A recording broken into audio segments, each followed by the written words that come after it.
Здравейте! Днес ще си говорим с архитект Валентин Маринов за втория канал, за стадиона. Някои въпроси имаме от сутринта архитектурни, но най-напред ще си говорим за идеята за един паметник, чийто автор е скулптора Борис Николов. Здравей, той за първи път идва в нашото студио. Паметник на Борис Христов.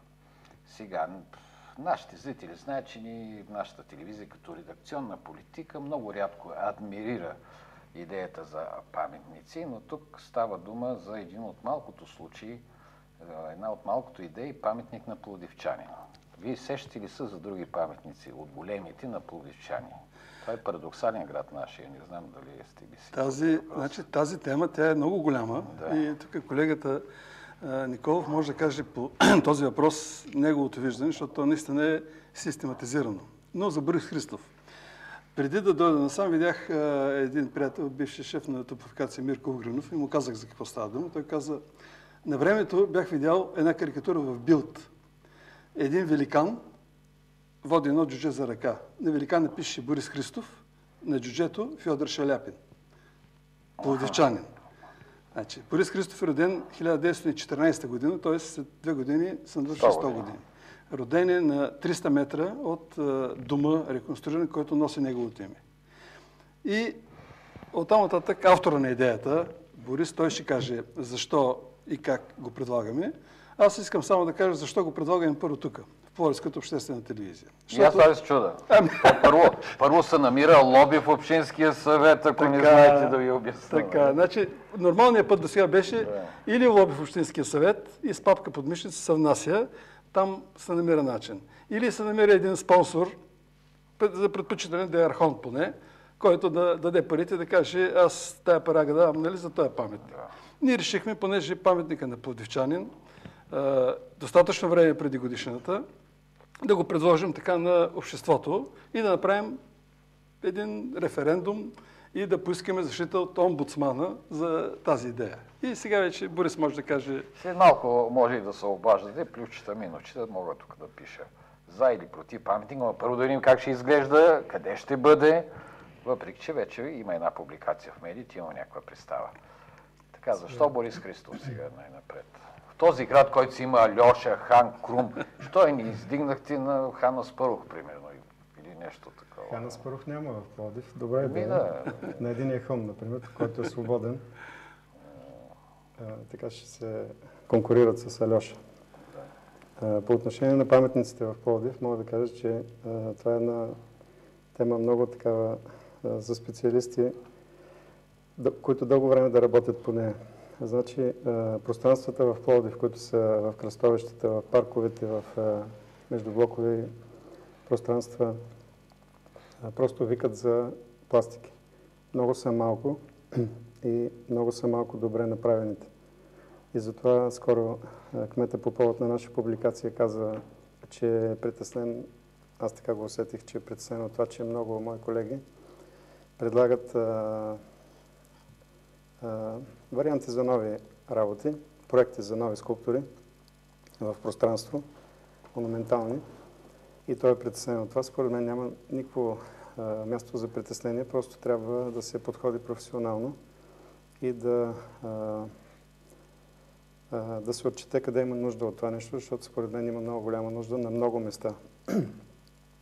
Неговите притеснения са свързани с това, че предишният кмет имаше любимци скулптури и предимно на тях възлагаше. И той един беше. Да, всъщност само един. Така, и мисля, че не винаги се справяше блестящо и по тая линия, по този повод имаше доста възражения. Това място, което съм избрал заедно с архитект Маринов, пред наскоро именувания културен дом. Да. Ето, първо това, за да бъде по... Сега, значи това е синдикалният дом, това е Гладстон. Тук има една градинка с една спирка. Значи така. Точно срещу така наречен синдикален дом или как сега се нарича? Културен дом Борис Христов. Борис Христов. Според скорошно решение на Общинския съвет. Имаме единение на име и на пластична визия. Да. Това е едно място, което, както казах, само иска своята пластика, своята скулптура. идва си с името. Значи съвсем скоро, съвсем наблизо, както каза архитект Маринов, е неговата родна къща. Дома, културния дом се казва с това име.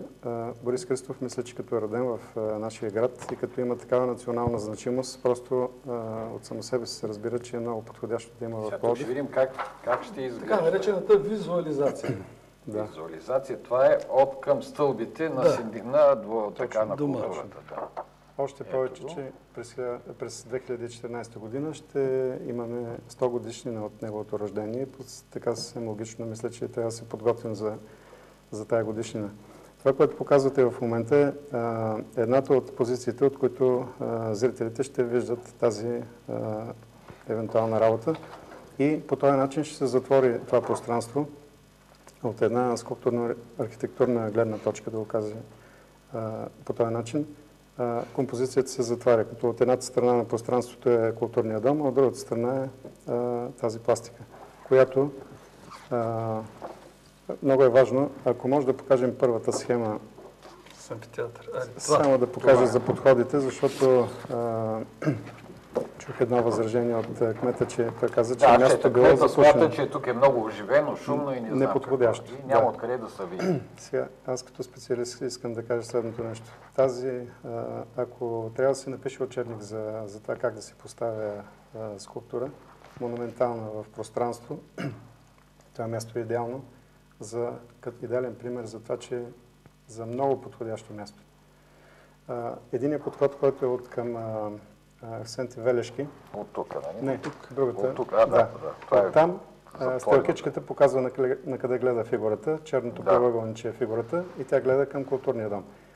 Следователно, едната позиция, ако аз съм скулптурата, едната позиция ще бъде, на идващите, ще бъде от дясно и почти фронтално. Това е точно фронтално? Да. Точно тая позиция. От този подход. Другия подход, който е от към Гладстон, ще бъде малко странично. И изключително добре се вижда всъщност. И това е едрия план? Това е едрия план, който е съвсем фронтално. Значи, като отчетем основните линии на движение с автомобили, както пешеходците се движат от към Гладстон и от към Аксенти Велешки, и от към културния дом, всъщност работата просто няма гръб.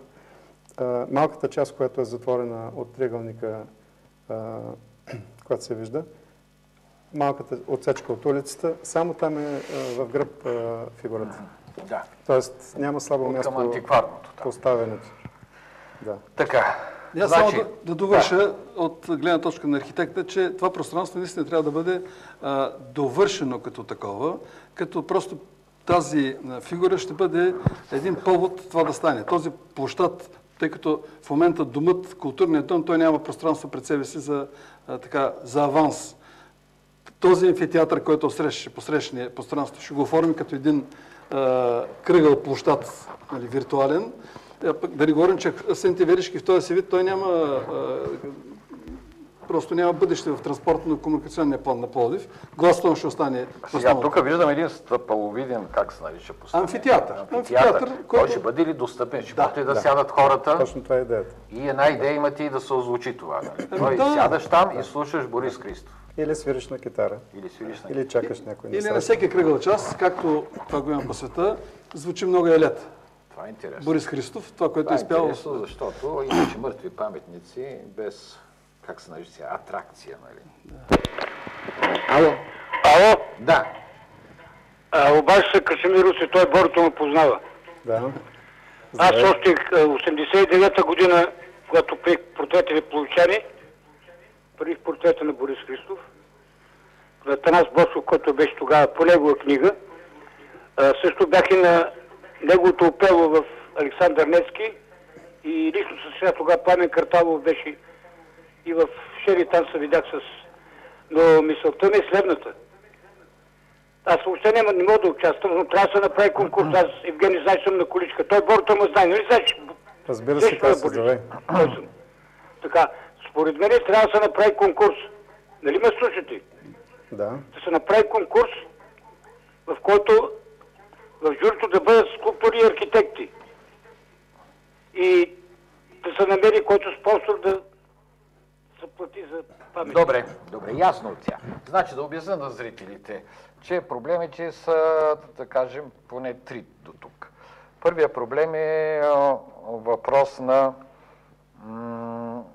законови разпоредби или на правилник. Има, значи всеки паметен знак трябва да мине през общинския съвет. И обикновено условието е да има конкурс. Само че в този случай идеята е ваша и изведнъж има конкурс и на гърба на вашата идея тръгват и други варианти. Нали? Така се получава, нали? Така се получава, значи може би правилата би трябвало, сега разбира се, без санкцията на Общински съвет няма да стане на Общинския съвет да гласува за или против, след като вие си идвате с готовата така. Втория проблем, разбира се, е откъде да дойдат парите, тъй като общинския бюджет доста е отънял, спонсори не знам. И третия проблем е дали това е мястото. Нали? Тук вече е архитектурния проблем, като има предвид какво е казал кмета, нали? За което може да има дебат. Но разбира се, право на глас, според мен, би трябвало да имат и пловдивчани, след като си дошли тук, така че телефона, който има мнение. Да, аз мога само да допълня, че това е повод за следващи действия. Просто не искаме да хвърлим камъка във водата и вече дано от концентричните кръгове да стане едно цунами, което да се излее в един паметник. И ако има конкурс, ще участваме, естествено. Сега конкурсите, те са едно много измамно нещо. Доколкото знам, по някакъв малко или повече съм наблюдавал 2 конкурса за Цар Симеон и за Кудоглу, където и в двата случая специалисти казват едно, обаче едно друго жури с едни други хора, иначе взима обратното мнение. Тогава има ли смисъл от конкурсите във всеки случай? Здравейте! Евгений? Да. Да има паметник на Борис Христов е чудесно. Ето, 1 глас плюс. Само, че това площад, че там предпръсва за едно, мисля, че е много малко место за такъв човек като него. Ма той, като видя ли, тя и фигурата не е гигантска, нали? Чувате ли ме сега? Чуваме те, да. Така, по-хубаво е този паметник на Борис Христов да се сложи на местото на Филип Македонски, а Филип Македонски се премести в началото на улица, там на ъгъла между Гладстон и Филип Македонски, там на високото. Добре. Този Филип Македонски е много. Това е пак, значи, мястото... То за Филип Македонски не съм чувал да е имал конкурс. И не само за него. И тези конкурси, те са по-зле от истински конкурс, които ги цитират. Да ни говорим, че за паметната плоча на Великия Георги Илиев нямаше и санкция на Общинския съвет, защото той е извън. Да. Значи, два са начините да се направи един паметник. Един е с конкурс, нали? Законно и чисто и нормално. Един е с конкурс, другия е с възлагане. Кмета, общината решава, че трябва да се направи нещо, събира специалистите, възлага, избира автор, екип, възлага и изпълнява се. Другия начин е чрез конкурс. Или пък чрез Общинския съвет. Обаче аз не виждам нищо лошо в това да се възложи нещо, още повече, когато се предлага от някой с готова идея, с готов проект. Самото това нещо не е... Работим идеята, да се каже, да проникне в управниците и те да възложат. Нали? Това е най-лесният път. Да. Самото възлагане ми мисълта не е притеснително само по себе си. Законно. Здравейте! Намалете телевизора. Добър ден, много ужас. Или ми изключва телефона, защото много говорите, а аз ви слушам с удоволствие. Или пък и заето, ето, че съм аз. Неотдавна, може би преди 2 месеца, назад, разбира се, преди като казвам, аз живея много близко до кръстовището Васил, не България, да, и Васил Левски. Бившата Мара Малеева площада. Да. Близо до Луксор, тръгвайки на изток, на една табела 4 см на 30 см прочетох. Такава метална табела, сложена на блока. Площад Борис Христов. Как? Борис Христов. Много Борис ми Христов. се иска. Всеки си предлага. Нали така? Мнението. Значи, Много лошо. Да не кажа, никак не ви чувам. и аз не ви чувам нещо има. Много съжалявам,